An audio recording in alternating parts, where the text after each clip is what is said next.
안녕하세요. 대한민국 1등 대출 전문가 레오 김은진입니다. 오늘 여러분들한테는요, 제가 소득에 대한 이야기를 좀 해보고 싶어요. 누구나 돈을 많이 벌고 싶어 하죠. 그리고 빚을 낼 때는 또 소득이 굉장히 중요합니다. 여러분들을 평가할 때 뭐 돈을 얼마나 버는 지금의 현실로 여러분들을 평가하는 것이 엄청 기분이 나쁠 수도 있겠지만 은행에서는 객관적인 자료를 통해서 평가를 할 수밖에 없기 때문에 여러분들이 돈을 얼마나 많이 버는지 자세히 몰라요. 그래서 서류로 이야기를 할 수밖에 없습니다. 그거는 저도 마찬가지예요. 제가 멤버십을 통해서라든지 여러분들이 내 집 마련 상담을 할 때, 그 소득을 제일 먼저 보자고 말을 합니다. 왜냐하면 솔직히 말씀을 드리면 저는 여러분들이 하는 말씀에 공감은 해드리지만 잘 믿지는 않아요. 그동안 제가 이제 수년을 상담을 하면서 느낀 점이 여러분들이 뭐 일부러 속이는 게 아니라 잘 몰라서 이 서류가 아닌 이상 말로 했을 때는 얼마든지 오류가 있다는 것을 알게 되었기 때문입니다. 그래서 여러분들은 정확하게 상담을 받기를 원하시거나 은행에 가서도 내가 대출이 얼마 되는지 알고 싶다 하실 때는 정확한 여러분들의 소득을 자료로 준비해서 가는 게 가장 좋은데요. 근데 문제는요, 여러분들의 소득이 얼마인지 어떤 서류를 발급을 해야 되는지 잘 모른다는 거죠. 이 소득 부분이 원래 은행에서도 가장 어려운 부분입니다. 그래서 제가 오늘은 조금 쉽게 설명을 해드리려고 합니다. 재미가 없을 수도 있어요. 하지만 가장 중요한 부분이라서 준비를 하시는데 여러분들이 내 집 마련 할 때 가장 잘 준비할 수 있도록 제가 말씀을 드리겠습니다. 자, 그러면 여러분들이 지금 직장을 다닌다고 일단 가정을 해볼게요. 회사에서 이제 소득 서류를 줄 때 원천 징수 영수증이라는 서류를 발급을 하게 되는데요. 이 원천 징수 영수증은 이제 여러분들이 이제 소득을 급여를 받게 되면 그 소득을 기준으로 해서 회사에서 발급을 해주게 됩니다. 그 홈택스에 들어가면 소득 관련 서류를 모두 내려받을 수가 있는데 거기서도 홈택스에서도 원천징수 영수증이 발급이 가능한데요. 하지만 그 서류 원천징수 영수증을 홈택스에서 내려받는 서류로는 은행에다가 그 서류를 제출하시면 안 됩니다. 왜냐하면 그 홈택스에서 한번 서류를 내려받아 보시겠어요? 보면 회사에 직인이 찍혀 있지 않습니다. 그리고 이름에도 막 땡땡으로 표시가 되어 있는 경우가 많은데요. 여러분들이 이 원천징수 영수증을 소득 자료로 이용을 할 때는 회사에서 발급을 해서 회사에 직인이 반드시 찍힌 그런 서류로 준비를 해주셔야 됩니다. 그래서 저희가 증빙소득자 같은 경우는요, 근로소득, 원천징수 영수증, 그리고 또 소득금액 증명원 뭐 이런 서류로 여러분들이 자료를 제출을 할 수 있습니다. 그래서 원천징수 영수증 같은 경우는 회사에서 발급을 하면 되고요. 소득금액 증명원 같은 경우는 홈택스에서 다운받아서 사용할 수 있습니다.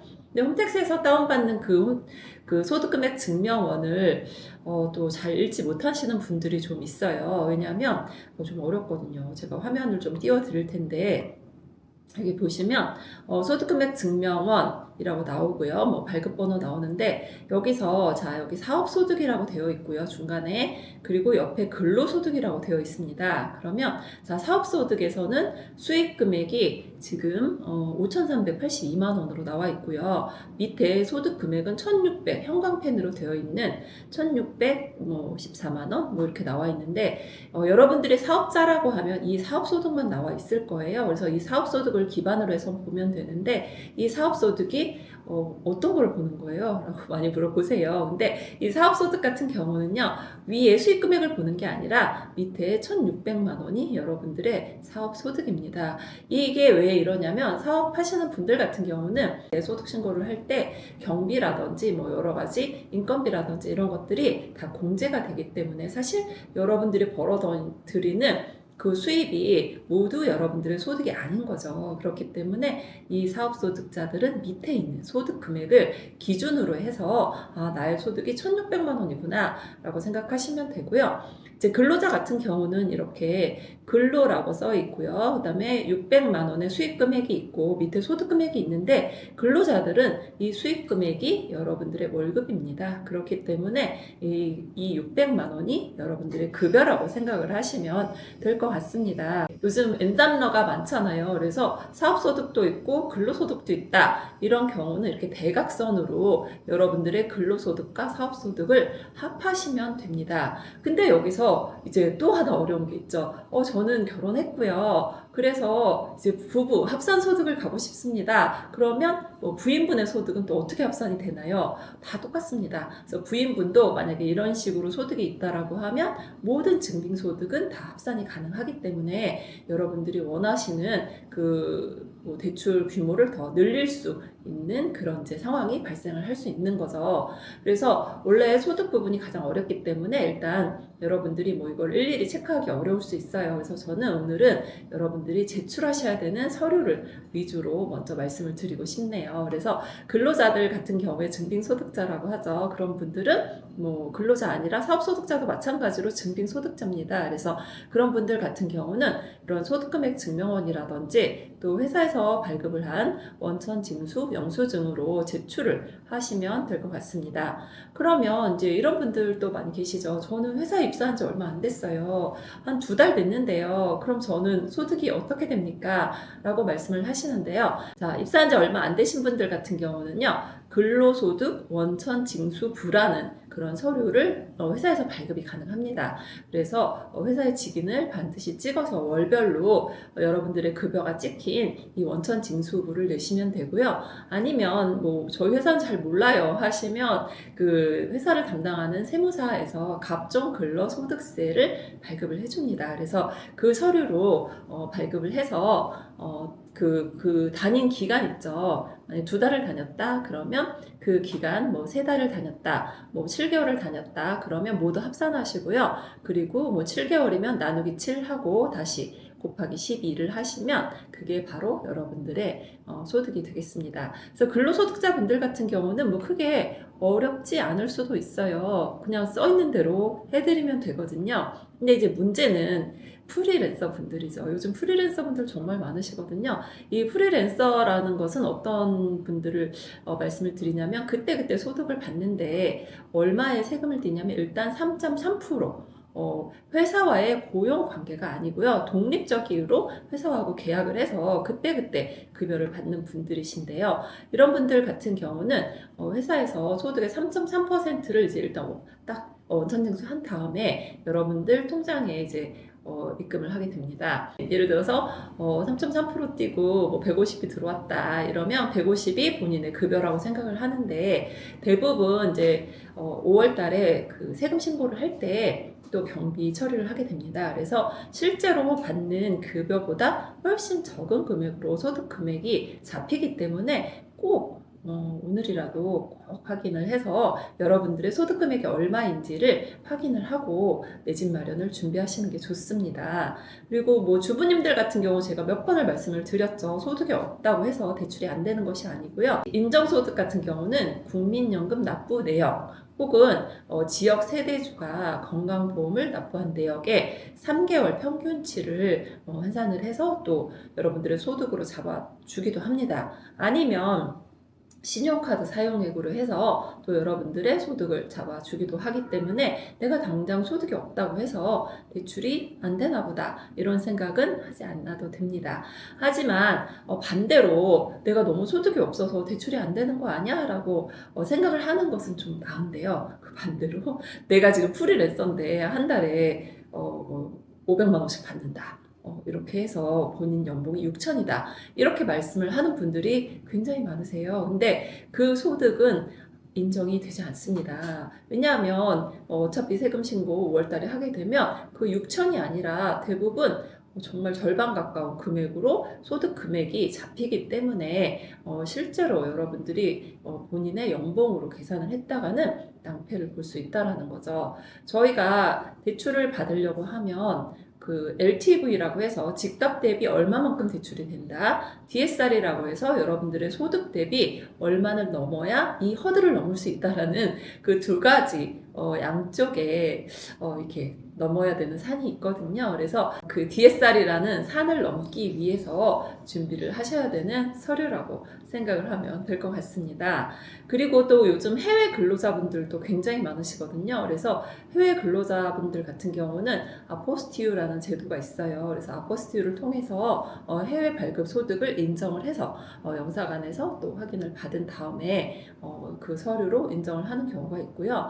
또 국내에 있는 그 해외 법인이 있습니다. 그래서 해외 법인 같은 경우는 또 해외 법인에서 발급한 서류를 이용을 해서 또 얼마든지 소득을 환산을 할 수 있기 때문에 여러분들이 나는 어떤 소득을 써야 될지 내 현재 상황이 어찌인지 잘 모르겠다 하시는 경우는 그냥 담백하게 말씀을 하시면 돼요. 대충 질문을 하면 대충밖에 답을 못 들을 수 있고요. 또 엉뚱한 대답을 들을 수가 있거든요. 그래서 좀 더 구체적으로 정확하게 질문을 한다라고 하면 여러분들이 정확한 답변을 들을 수 있을 것으로 보입니다. 그리고 저희 같은 대출 전문가라든지 혹은 대출 상담사라든지 대출 관련된 분들한테도 정확한 내용을 알려주시는 게 좋아요. 저희가 소득을 쓸 수 있다는 것은 과거의 소득이 아니고요. 현재 재직하고 있는 그 직장의 소득을 준비를 하셔야 됩니다. 그래서 내가 최근 회사를 옮겼어요 라는 말을 하면 어떤 서류를 준비해 달라고 말씀을 하실 거예요. 그래서 그렇게 해서 소득 관련 서류는 좀 어렵기는 하지만 충분히 대화를 통해서 어떤 서류를 준비를 해야 되는지 알 수가 있습니다. 그리고 소득 합산이 또 어려운 경우가 있어요. 소득 합산은 뭐냐면 최근에 집을 사는 분들은 대부분 다 부부 공동 명의로 내 집 마련을 합니다. 그리고 부부 공동 명의가 아니어도 단독 명의예요. 남편 혼자 명의예요. 이래도 부부 간에는 소득 합산이 가능합니다. 이런 경우 부인의 소득을 합산을 할 때 부인이 신용카드로 소득을 해야 되고 남편은 증빙소득자인데 합산이 되나요? 라든지 이런 합산 규정이 또 은행마다 조금 다른 경우가 있어요. 그래서 내가 가장 유리한 소득을 쓸 수 있도록 조금 은행을 알아보는 것도 좋습니다. 근데 이런 소득 관련 내용까지 여러분들이 디테일하게 알아보기가 조금 어려울 수 있기 때문에 저 같은 전문가라든지 또 주변의 은행 상담사를 통해서 확인을 해보는 것이 가장 좋은데요. 은행에다가 상담을 할 때는요, 다른 은행의 상품은 전혀 알지 못합니다. 그래서 저희 농협은행에서 상담을 하는데 우리 은행은 다른가요? 라고 물어보면 전혀 알 수가 없어요. 그래서 그런 부분은 여러분들이 그냥 해당 은행에서 확인을 하셔야 된다라는 거를 말씀을 드리고 싶습니다. 여러분들이 좀 다양한 상품을 알 수 있는 분하고 상담을 하는 것도 좋을 것으로 보입니다. 최근에 내 집 마련을 하시는 분들이 정말 많으시고요. 그리고 최근에 집을 사는 분들은 투자자분들이 아니세요. 거의 실거주하거나 처음으로 내 집을 사거나 아니면 무주택자가 내 집을 사거나 아니면 상급지로 갈아타거나 이런 분들이 대부분이기 때문에 예전처럼 사업자 대출을 이용을 해서 집을 여러 개 사거나 그럴 때는 소득 관련 서류가 그렇게 막 디테일하게 필요하지는 않았어요. 그냥 이자를 낼 수 있는 능력만 있으면 사업자 대출 같은 경우는 가능하기 때문에 큰 문제가 없었지만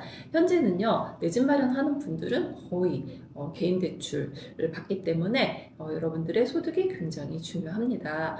그리고 지금 사업하시는 분들 중에서요, 저는 사업자 대출이 있는데 그러면 저는 DSR이 안 좋은가요? 라고 많이 물어보시는데요. 이 개인 대출하고 사업자 대출은요, 좀 달라요. 그래서 현재 본인이 사업자라서 사업자 대출이 갖고 있다라고 하면 이 개인 대출에서는 영향을 미치지 않는 경우가 대부분입니다. 그렇기 때문에 본인이 갖고 있는 또 부채가 어떤 것인지는 또 반드시 확인을 하는 것이 좋습니다. 예를 들면 내가 지금 코로나 때 받은 사업자 대출이 있습니다. 이런 경우는 그냥 사업자 대출이에요. 그런데 또 의외로 오피스텔 대출 같은 경우를 갖고 있는데 그게 개인 대출로 잡혀 있는 경우가 있기 때문에 제가 항상 드리는 말씀이 뭐예요? 본인을 가장 잘 파악을 해주셔야 된다.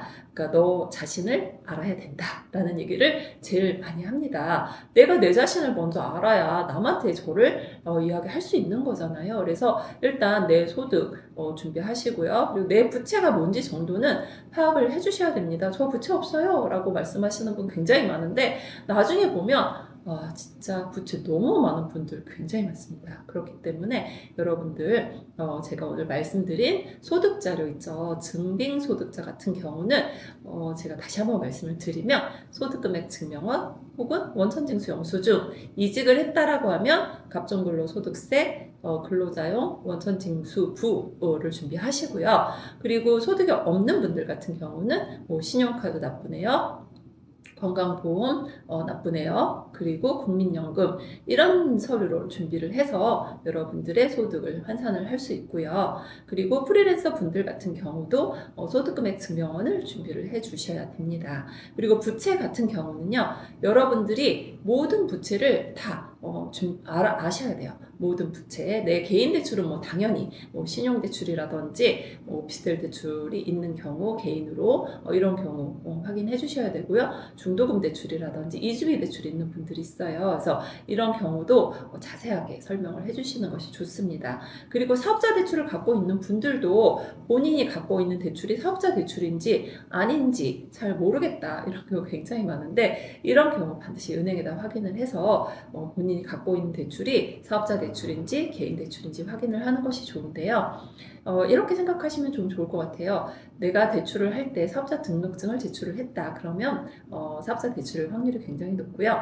그냥 나는 개인으로 주민번호를 이용해서 대출을 했다. 이런 경우는 개인 대출을 확률이 굉장히 높습니다. 그러면 도대체 소득이 얼마가 돼야 되느냐 라고 하시면 이제 연봉을 계산을 해보세요. 그래서 연봉이 5천 정도 된다. 그러면 현재 금리, 지금 현재 금리가 4% 초반 왔다 갔다 하고 있거든요. 이런 경우 은행에서 받고 싶다 하시면 대략 7배 정도의 5천만 원의 소득자면 7배면 한 3억 5천 전후가 되겠죠. 그리고 내가 연봉이 1억이다. 부부 합산했더니 1억이다. 라고 하시면 7배 정도 가는 금액을 보시면 될 것 같고요. 좀 더 정확하게 하고 싶다 하시면 부동산 계산기라는 앱이 있거든요. 그래서 거기서 DSR 계산을 해서 여러분들이 DSR 40% 이내에 들어온다라고 하면 1금융권에서 대출이 가능하고요. DSR 50% 이내 들어와야 2금융권에서 대출이 가능합니다. 그래서 오늘은 가장 어렵다라고 하는 소득에 대해서 좀 말씀을 드렸고요. 일단 여러분들이 어느 정도 서류를 발급을 해야 그 서류를 가지고 전문가한테 확인을 받을 수 있기 때문에 어떤 서류를 띄워야 되는지는 내가 당장 집을 사지 않더라도 준비를 하시는 것이 굉장히 좋겠습니다.